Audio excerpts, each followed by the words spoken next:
आता जी काही उन्हाळी मशागती शेतकऱ्यांनी आता जसं इकडं केलेली आहे तसंच आता ह्या शेतामध्ये मात्र बऱ्यापैकी दगड आहेत आणि अशा ठिकाणी जी काही आपण म्हणजे आपले पाळी वगैरे घालताना जी काही अवजारांना लाकडी अवजारांना ह्या दगडांमुळं अडथळे येतात, आदळआपट होते. पुन्हा पेरणी करताना आदळआपट होते आणि अशा ठिकाणी मग बियाणं पेरताना सलग पेरल्या जात नाही, दगडांचा अडथळा येतो. तर अशा ठिकाणी आता शेतकरी जे आहे ते उन्हाळी मशागतीच्या कामांच्या पूर्वी जे आहे आता जी काही शेतं रिकामी झाली, रब्बी हंगामातली पिकं कापणी झाल्याच्या नंतर अशा पद्धतीने हे दगड जे आहे ते वेचणी चालू आहे.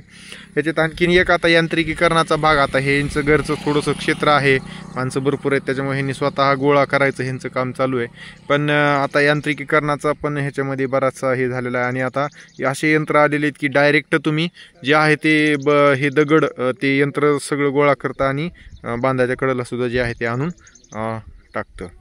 तर हे कॉस्ट आपलं क्रॉप कॅलेंडरच्या अनुषंगानं सद्यस्थितीत एप्रिल महिन्यामध्ये आज आहे 11 तारीख 10, तर ह्या मागच्या आठवड्यापासून ह्यांनी हे काम चालू केलेलं आहे. तर अशा पद्धतीनं या महिन्यामध्ये क्रॉप कॅलेंडरमध्ये ज्या ज्या ठिकाणी डोंगरी इलाका आहे किंवा डोंगरी भागात जमिनी आहेत अशा ठिकाणी शेतकऱ्यांची ही कामं अशा पद्धतीनं दगड वेचण्याची चालू असतात.